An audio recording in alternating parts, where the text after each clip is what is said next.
राजधानी दिल्ली के हिंदी भवन में साहित्य प्रेमी मंडल और हिंदी अकादमी दिल्ली के संयुक्त तत्वाधान में एक अत्यंत भव्य एवं यादगार आयोजन हुआ। यह आयोजन दिवंगत कविकर स्वर्गीय ब्रज शुक्ल घायल की स्मृति को समर्पित था, जिसके अंतर्गत एक प्रेरणादायक स्मृति समारोह और पंचरत्न कवि सम्मेलन का आयोजन किया गया।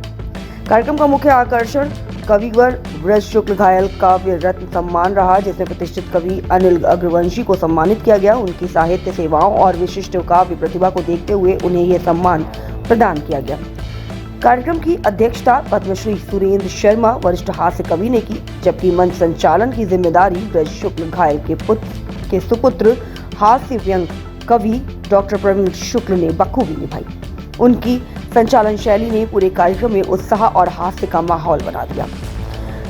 मुख्य अतिथि के रूप में उपस्थित हुए विश्व हिंदू परिषद के अंतर्राष्ट्रीय अध्यक्ष आलोक कुमार और दिल्ली विधानसभा के अध्यक्ष विजेंद्र गुप्ता, वहीं साहित्य अकादमी दिल्ली के सचिव संजय गर्ग और वरिष्ठ कवि एवं साहित्यकार खुश चतुर्वेदी ने कार्यक्रम को अपना सानिध्य प्रदान किया। विशिष्ट अतिथि के रूप में राष्ट्रीय कवि संगम के अंतर्राष्ट्रीय अध्यक्ष जगदीश मित्तल, स्वदेशी इंफ्रास्ट्रक्चर के चेयरमैन राम अवतार गोयल, वरिष्ठ अधिकारी के पाठक, वरिष्ठ समाजसेवी एवं शिक्षाविद अरुण शर्मा तथा वरिष्ठ समाजसेवी एवं शिक्षक डीपी जैन की उपस्थिति ने आयोजन को और भी ऊंचाई दी। कार्यक्रम का शुभारंभ वरिष्ठ समाजसेवी वसंत गोयल और योगेश गुप्ता द्वारा दीप प्रज्वलन से हुआ। वहीं स्मृति समारोह के बाद आयोजित पंचरत्न कवि सम्मेलन में हिंदी साहित्य के नवरत्नों ने अपनी शानदार प्रस्तुतियां दी।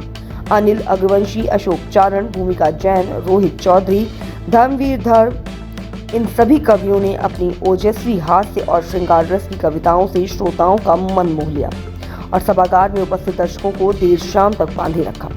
ये भव्य आयोजन एक कवि को श्रद्धांजलि देने के साथ साथ वर्तमान साहित्य और काव्य की समृद्धि का भी प्रतीक बना।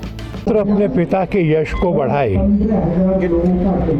और पिता को जो सामाजिक काम प्रिय थे वह करके बढ़ाए, तो ये पितृ ऋण से उऋण होने की बात है। मैं श्री ब्रज शुक्ल घायल को जानता था। वो एक अच्छे कवि थे और कविता को आगे बढ़ाने के लिए अनेक कार्यक्रम करते थे। वैसा ही प्रवीण भी करते हैं।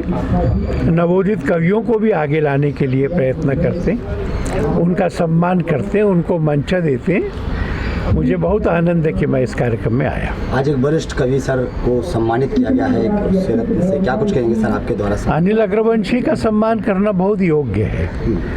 गीता में प्राज्ञ पूजन की बात कही गई है, विद्वान की पूजन की। जहाँ सूर्य भी नहीं पहुंचता वहाँ कवि पहुंचता है। जहाँ ना पहुँचे रवि वहाँ पहुँचे कवि। उसमें से एक बड़े कवि को छांट के उनका सम्मान किया है, बहुत आनंद है। मेरे परिवार का एक सदस्य कोई काम कर रहा है यार, मैं नहीं शामिल होऊंगा तो ये तो मेरी बदतमीजी होगी ना। उसको बढ़ावा देना, ये हर कवि को भी ये सोचना चाहिए कि जो प्रवीण शुक्ल ने काम किया उसी काम को वो आगे बढ़ाए और साहित्य और समाज की लिए अपना योगदान करें। पंच तत्व से सम्मानित भी किया गया है उनको, जो आए हैं सर क्या कुछ कहेंगे? अनिल अग्रवंशी मेरा बहुत प्रिय कवि रहा है और कवि सम्मेलन की ओपनिंग करने में उससे बेहतर कोई कवि, बहुत कम लोग होते हैं जो कोई सम्मेलन की भीड़ भाड़ आते जाते लोगों को संबोधित कर सकें और कार्यक्रम को एक सुचारू रूप से जमा सकें। सर अपने मंच पे आपने एक तंज कसा है कि कुछ लोग हैं जो आज के दुनिया में थोड़ा कुछ भी बोल देते हैं, कुछ भी कर रहे हैं, मैं इनसे बहुत दूर रहता हूँ, इसको लेकर क्या कुछ कहेंगे? मैं कह रहा हूँ इस देश में पत्रकारिता क्या कर रही है आजकल, वो वही करिए जो उसे करना चाहिए। मैं वही तो कह रहा हूँ। अगर आप सत्य नहीं कह सकते तो चुप रह जाओ, कुछ मत कहो, उसके समर्थन तो मत करो ना, गलत बात का समर्थन मत करो, चुप रह जाना ज़्यादा बेहतर। ठीक है। ये अनुभूति अपने आप में अद्भुत है। सबसे पहले तो साहित्य प्रेमी मंडल का आभार व्यक्त करता हूँ, उनकी पूरी टीम का, और ब्रज शुक्ल घायल जी जो सबके दिलों पर अमर हैं, उन्होंने ये कार्य शुरू किया। उनका भी ये परंपरा थी 1985 से 40 वर्षों तक अनावरत रूप से इस कार्यक्रम को किया। भाई प्रवीण शुक्ल 8 वर्ष से उसी परंपरा को निभा रहे हैं, ये बड़ी बात है। और एक कवि होने के नाते दूसरे कवि को सम्मानित करना, आपने देखा होगा गवर्नमेंट सम्मानित करती है तो खिलाड़ियों को सम्मानित करती है, गवर्नमेंट सम्मानित करती है तो शहीदों को सम्मानित करती है, लेकिन एक कवि का परिवार कवि को सम्मानित करता है, इसके लिए बहुत बड़ा दिल चाहिए और वो प्रवीण भाई कर रहे हैं। उन्होंने जो कार्य किया मैं उनके लिए इसका आभार व्यक्त करता हूँ, सारी टीम का आभार व्यक्त करता हूँ। और रही खुशी की बात, तो कोई भी सम्मान जब समाज के समक्ष मिलता है, उसी विधा में मिलता है, अपने परिवार के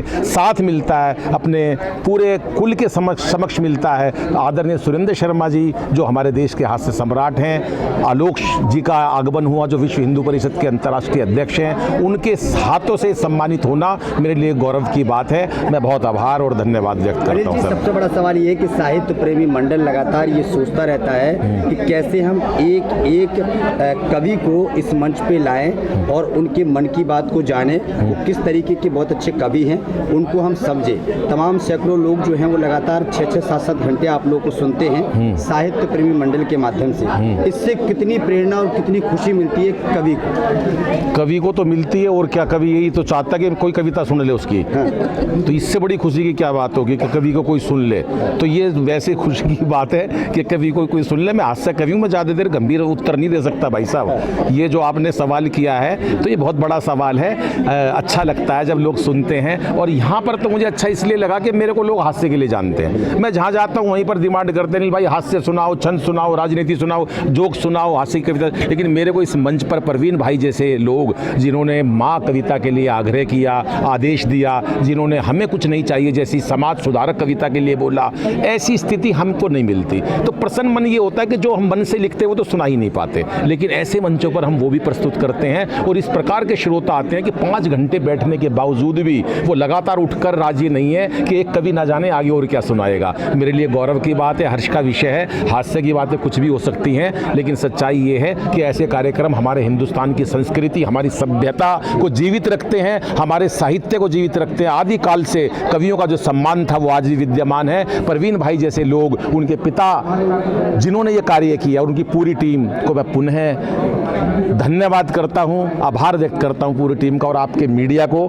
जो इतनी सुंदर कवरेज करके देश में साहित्य का प्रचार प्रसार कर रहे हैं। बहुत बहुत आभार, धन्यवाद, नमस्कार। सवाल बस एक अंतिम सवाल मैं चाहता हूँ कि इसके पैसे लगेंगे।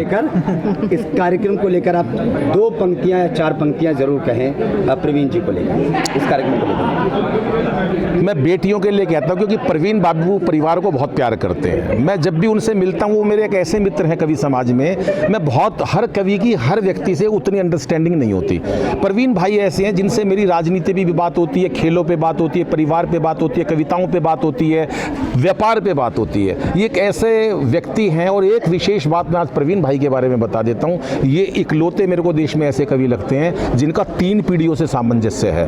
अगर हम अल्लड़ जी, आदित्य जी, कुंवर जी की बात करें, वो भी प्रवीण जी को उतना ही प्यार करते थे। समकक्ष पीढ़ी की बात करूं तो वो भी प्रवीण भाई के उतने ही मित्र रहे क्योंकि उनका वर्ष 35 वर्ष हो गए इस फील्ड में। और अगर निम्न पीढ़ी की बात करूं, नई पीढ़ी की बात करूं, तो आप देखेंगे कि वो भी प्रवीण भाई का आदर सम्मान करते हैं। ऐसे व्यक्तित्व तो देश में कम होते हैं, लेकिन वो क्योंकि परिवार को प्यार करते हैं। तो बिटिया के लिए 4 पंक्तियाँ जरूर पढ़ूंगा कि हम बच्चियों को गर्भ में मार देते हैं, जो मैंने वहाँ भी पढ़ी थी कि इसे बेटा बना पालो तो इतिहास छू लेगी, करो विश्वास बेटी पर तो ये विश्वास छू लेगी, कभी जीवन में बेटी को नज़रअंदाज मत करना, जरा से पंख खोलोगे तो ये आकाश छू लेगी। और भाई से इतना ही कहना चाहूँगा कि चेहरे पर हंसी व दिल में खुशी होती है, सही मायनों में यही ज़िंदगी होती है। और हंसना किसी इबादत से कम नहीं, किसी और को हंसा दो तो बंदगी होती है। सब रसों का धनी मेरा भाई प्रवीण शुक्ला, बहुत बहुत आभार भाई का, बहुत बहुत धन्यवाद। आज इस बात को लेकर कि कल पिताजी की पुण्यतिथि थी, 1 नवंबर को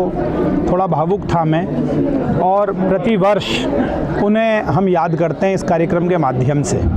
मुझे वो समय याद है जब पिताजी कार्यक्रम करवाते थे और मैं कई बार उनका चेहरा देखता था तो उनके आ गया कि एक बार मंच पर आ गए। मैं बहुत खुश और आनंदित हूँ, इसलिए क्योंकि जब पिताजी साहित्य प्रेमी मंडल के कवि सम्मेलन करवाते थे तो मैं देखता था जब कोई कवि बहुत अच्छी कविता सुनाता था तो उनके चेहरे पर बड़े खुशी के, आनंद के भाव होते थे। तो आज जब मैं श्रोताओं के चेहरे पर कोई भी कवि पढ़ता है और आनंद के भाव देखता हूँ तो मैं बहुत रोमांचित हो जाता हूँ। ये अद्भुत कवि सम्मेलन है। आज हमने भाई अनिल अग्रवंशी जी को सम्मानित किया, वो यहाँ मेरे साथ उपस्थित हैं और आज की उपलब्धि ये रही कि उन्होंने सारे रंगों में अपनी कविताएं प्रस्तुत की और 5 काव्य रत्न आज मंच पर एक साथ उपस्थित रहे। ये इस समारोह की आज की विशेष उपलब्धि है। पहला काव्य रत्न जिन्हें मिला राजीव राज वो भी आए, जिन्हें तीसरा मिला शंभू शिखर वो भी आए, जिन्हें 5वां मिला पी.के. आज़ाद उनकी भी उपस्थिति रही। 7वें प्रियांशु गजेंद्र आए जो बाराबंकी रहते हैं और आज के हमारे दूल्हे राजा तो उपस्थित रहे ही, तो और चिराग जैन भी आए। तो 6 काव्य रत्न एक साथ एक ही मंच पर उपस्थित हों तो मुझे लगता है एक सार्थक प्रोग्राम आज साहित्य प्रेमी मंडल के द्वारा हुआ है। मैं अपने सभी भाइयों को जिन्होंने मन वचन कर्म से सहयोग दिया, मेरी पूरी टीम को, ये लोग कहते हैं प्रवीण शुक्ल का कार्यक्रम है, ये प्रवीण शुक्ल का कार्यक्रम नहीं है। भाई निर्दोष शर्मा जी हमारे कोषाध्यक्ष हैं। भाई पी.के. आज़ाद, इनकी छवि आप दिखा देना, ये हमारे सचिव हैं। राजेश जी उपाध्यक्ष हैं संस्था के, उनके परिवार में आज एक कुछ शोक का कार्य हो गया था जिस वजह से वो नहीं आ पाए। और साहित्य प्रेमी मंडल एक परिवार है, इस परिवार की खुशबू इसी प्रकार फैलती रहे और पिताजी जहाँ भी आकाश में हों उन्हें लगता रहे कि मैंने जिस संस्था की स्थापना की थी उसका रथ रुका नहीं है, उसको सब बच्चे एक साथ मिलकर आगे बढ़ा रहे हैं। इसको लगातार प्रवीण जी आप आगे बढ़ा रहे हैं, बड़े बड़े कार्यक्रम कर रहे हैं, तमाम कवियों को जो है एक मंच लाने का काम कर रहे हैं जो आपके पिताजी करते थे। इसका मकसद क्या है, मोटो क्या है और क्या संदेश देने की कोशिश की जाएगी आज के इस कार्यक्रम के माध्यम से, क्योंकि आज आपने पंच रत्न जो है अवार्ड सर को दिया है, क्या कुछ संदेश जाएगा समाज में, क्या कुछ कहें? देखिए, समाज को एक तो मूल संदेश ये जाएगा, इसमें जो श्रोता सुनने के लिए आते हैं, मैं ये कहता हूँ कि 2000 करोड़ रुपए की फिल्म भी वो रोमांच पैदा नहीं कर सकती जो कविता की ताकत से पैदा होता है। कितनी बार तो मैंने देखा कि लोगों की आंखें छलछल आईं। भूमिका जैन कविता पढ़ रही थी, लोगों की आंखें तरल हो गई। अनिल जब माँ वाला गीत सुना रहे थे, मैंने लोगों की आंखों में आंसू देखे। जब ओज की कविता पढ़ी जा रही थी तो लोगों ने खड़े होकर देश के लिए तालियां बजाईं। ये कविता का जो आनंद है, शब्द की शक्ति की जो अवधारणा हमारे यहाँ हजारों वर्ष में विकसित हुई है, वो इस कविता के अतिरिक्त किसी अन्य माध्यम से इस शक्ति के साथ समाज में प्रतिस्थापित नहीं की जा सकती।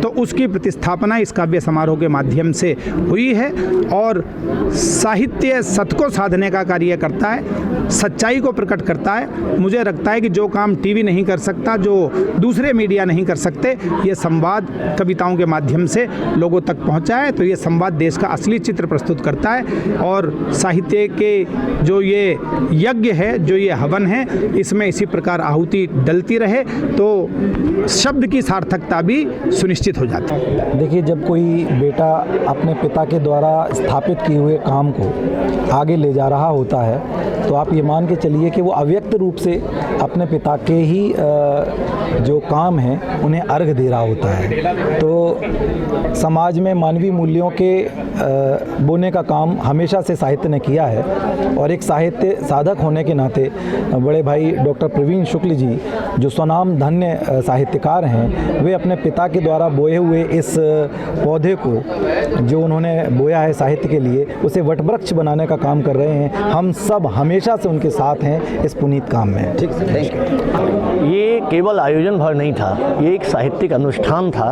और जिसमें अपनी आहुति देने के लिए शायद जितनी बड़ी संख्या में रचनाकार पधारे, शायद किसी भी ऐसे एक आयोजन में देश के इतने बड़े रचनाकार हमने एक साथ कभी नहीं देखे। ये अपने आप में जो भी बड़ी प्रतिभाएं थीं जिन्हें मंच पर होना चाहिए था, वे श्रोता के रूप में उन पंचरत्नों को सुनने आए जो जिन्हें प्रवीण जी ने पूरे देश से, मध्य प्रदेश से, राजस्थान से, उत्तर प्रदेश से, दिल्ली से, 5 राज्यों के लोग थे उसमें। और ये अपने आप में बहुत बड़ी बात है कि देश के बड़े रचनाकारों ने इन नए रचनाकारों को भी सुना, पंचरत्नों को भी सुना, और इतनी बड़ी संख्या में लोग यहाँ कविता सुनने के लिए 5 घंटे से बैठे हैं। ये अपने आप में एक रिकॉर्ड है कि दिल्ली जैसे व्यस्त शहर में इस आयोजन में 5-5, 6-6 घंटे लोग बैठ के काव्य रस का पान कर रहे हैं। ये एक रिकॉर्ड है। इसलिए भी ये आयोजन बहुत पवित्र अनुष्ठान है क्योंकि एक दिवंगत साहित्यकार की स्मृति रक्षा की ओर ये एक बहुत ही सार्थक प्रयत्न है। हम सब इससे सीखते हैं कि अगर हम अपने पूर्वजों को याद नहीं करेंगे तो आने वाला कल हमें भी बहुत सुरक्षित नहीं रख सकता।